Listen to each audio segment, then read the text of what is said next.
تو وَأَنفِقُوا مِمَّا رَزَقْنَاكُمْ، اور رزق کا لفظ جو ہے قرآن مجید کی اصطلاح میں صرف مال کے لیے نہیں آتا.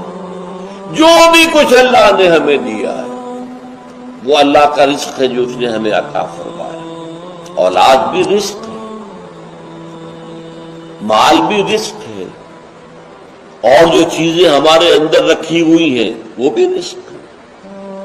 وَأَنفِقُوا مِمَّا رَزَقْنَاكُمْ مِن قَبْلِ أَن يَأْتِيَ أَحَدَكُمُ الْمَوْتُ، اس سے پہلے کہ تم میں سے کسی شخص کی موت کا وقت آ جائے اور موت آن کھڑی ہو. من قبل ان یاتی احدکم الموت فیقول، پھر اس وقت وہ کہے گا رب لولا اخرتنی الی اجل قریب، پروردگار کیوں نہ تو ذرا مؤخر کر دے اس موت کو مجھ سے تھوڑی سی دیر کے. فَأَصَّدَّقَ وَأَكُن مِّنَ الصَّالِحِينَ، پھر میں سب صدقہ کر دوں گا، سارا تیری راہ میں خرچ کر دوں گا، کچھ نہیں بچاؤں گا اور صالح بن جاؤں گا.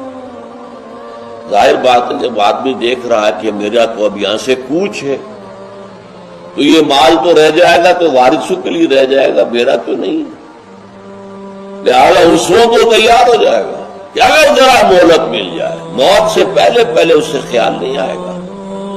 موت سے پہلے تو وہی لفظ جو سورہ تکاثر میں آیا، الہاکم التکاثر، وہی الہا لا تلہکم اموالکم ولا اولادکم، وہی لفظ ہے الہاکم التکاثر. تمہیں غافل کیے رکھتی ہے محتاج کی طرف، اور مال اور مال اور مال اور مال. اتنی دولت ہے کہ 10 پشتوں کے لیے کافی ہے، لیکن مزید کا ہوکا پڑا ہوا ہے، مزید ملے مزید ملے مزید ملے. الہاکم التکاثر حتی زرتم المقابر، یہاں تک کہ تم قبروں تک پہنچ جاتے ہو. اس وقت تک یہ جو تمہارے اوپر غفلت طاری کیے رکھتی ہے شے محتاج کی طرف. تو وہی یہاں پر فرمایا لا تلہکم اموالکم ولا اولادکم عن ذکر اللہ ومن يفعل ذلك فاولئک هم الخاسرون.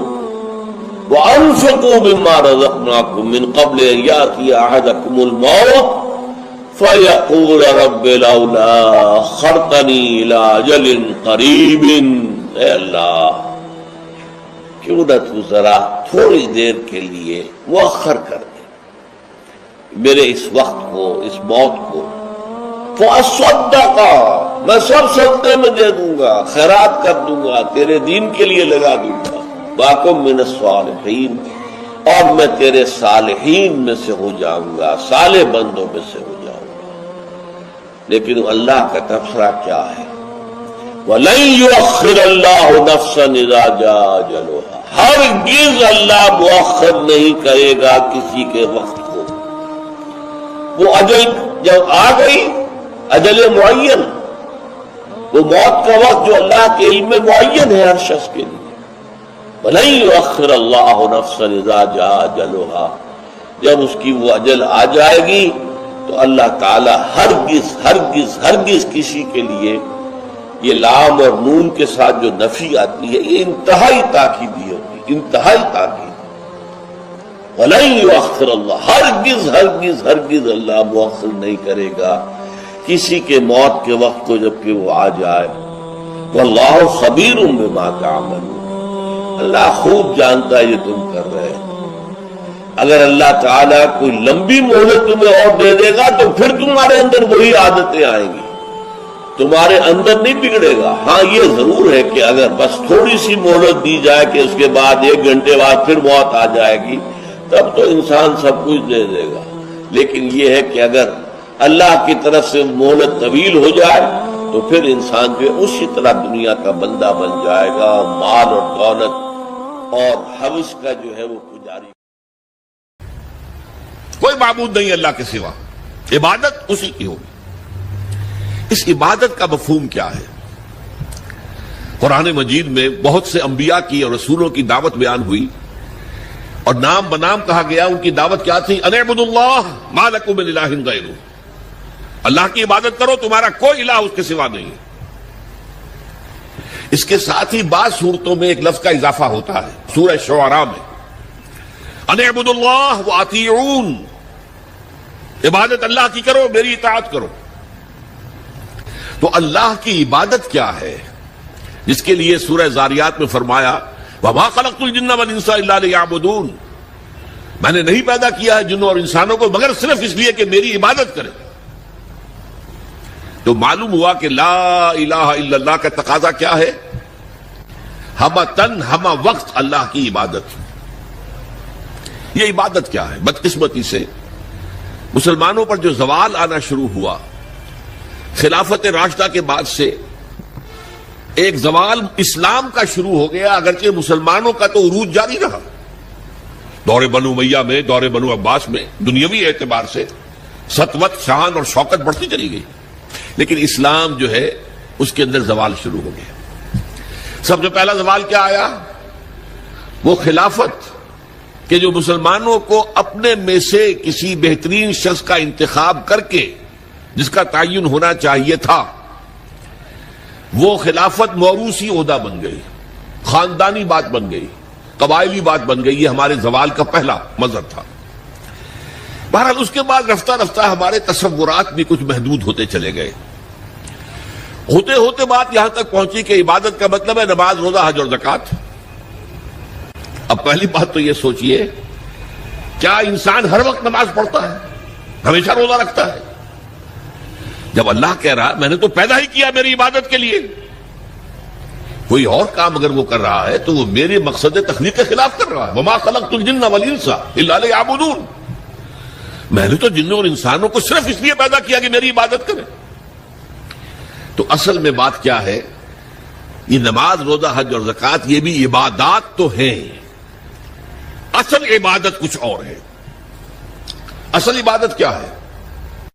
عبد کہتے ہیں غلام کو۔ غلام پچھلے زمانے کا تصور کیجئے، یہ ایسا نہیں تھا جیسے آپ کسی کو ملازم رکھ لیں۔ آج امپلائر امپلائی ریلیشن شپ یہ اور ہے۔ آپ نے کسی کو ملازم رکھا ہے، فرض کیجئے دہاڑی پر رکھا ہے، وہ 8 گھنٹے کام کرے گا پھر چھٹی کرے گا، اس کے بعد وہ آپ کا کوئی تابع نہیں ہے، آپ کا غلام نہیں ہے، بلکہ آپ کا بھی ایک ہی ووٹ ہوگا، جب الیکشن ہوگا اس کا بھی ایک ہی ووٹ ہوگا۔ تو اصل میں غلام جو ہوتا تھا وہ ہمہ وقت، ہمہ تن، ہمہ جہت، ہمہ وجوہ بندگی کرتا تھا، اطاعت کرتا تھا۔ ملازم کہہ سکتا تھا کہ میرے تو اوقات ختم ہو گئے۔ آپ نے کسی کو رکھا خانسامہ کی حیثیت سے، اور فرض کیجئے ابھی فلش سسٹم نہیں آیا تھا تو بیت الخلا جو ہے آپ جس طرح کے ہوتے تھے سب کو یاد ہے، کسی دن بھنگن نہیں آئی، آپ کہیں اس سے خانسامہ سے کہ ذرا جاؤ بیت الخلا صاف کراؤ، وہ صاف کہے گا صاحب میں تو خانسامہ ہوں، میں آپ کو کھانا پکا کر دینے کا پابند ہوں، میں یہ آپ کا بیت الخلا صاف کرنے کا تو پابند نہیں ہوں، کہے گا کہ نہیں کہے گا؟ لیکن غلام نہیں کہہ سکتا۔ غلام تو ملکیت ہے، وہ 24 گھنٹے کا مطیع ہے، جو کام کہا جائے کرنے پر مجبور ہے، انکار نہیں کر سکتا۔ اور آپ کو معلوم ہو ایک اور بات ہونی چاہیے کہ غلام تو خود مملوک ہوتا ہے، اس کی ملکیت کوئی نہیں ہوتی۔ آقا نے کوئی اگر کوٹھڑی دے دی ہے کہ تم رات کو اس میں سو جایا کرو تو کیا وہ اس کوٹھڑی کا مالک ہو گیا؟ آقا نے کوئی چارپائی دے دی ہے اس پر سویا کرو تو کیا چارپائی کا مالک ہو گیا؟ نہیں، قطعاً نہیں، خود مملوک ہے۔ اور پچھلے زمانے میں غلاموں کا معاملہ کیا تھا؟ آقا جب چاہے ذبح کر دے، قتل کر دے، کوئی مقدمہ نہیں بنے گا، نہ 302 کا نہ 304 کا۔ کیوں؟